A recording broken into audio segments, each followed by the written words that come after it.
as the Aba Women Riot. That riot led to the end. Over 50 women were killed, by the way.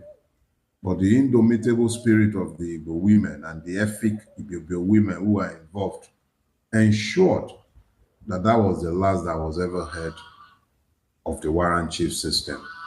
It was stopped forthwith in 1929, I believe.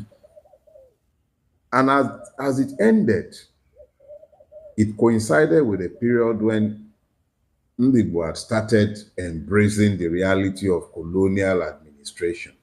And they took maximum advantage. Western education was rapidly embraced. Town unions began to rapidly build schools. The entrepreneurial spirit of the Igbo didn't happen yesterday. It was always there.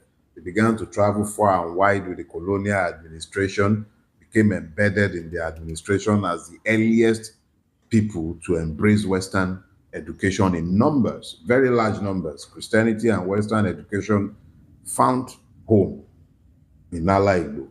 And rapidly, just as the railways were extending, Igbo people were moving across the commercial belt of Nigeria. I believe the first riot against Igbo was in Jos around 1946 or thereabout. This tells you how far back Igbo had been engendering the kind of hostility that you see today. But that's another story. We'll come there. The point I'm trying to make by explaining all of these is to explain that the first Nigerian hegemony was found in the Igbo. It wasn't the Fulanese. The first hegemony in Nigeria, it wasn't the Fulanese. The first hegemony in Nigeria was the Igbo hegemony.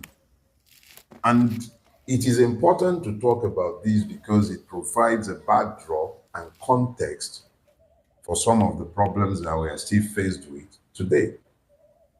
I believe it was in 1945 or thereabout that Justice Dade Onyema, who was representing Enugu in the Legislative Council in Lagos, delivered a speech.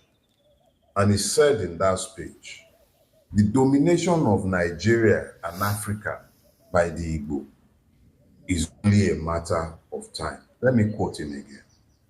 Quote, the domination of Nigeria and Africa by the Igbo is only a matter of time.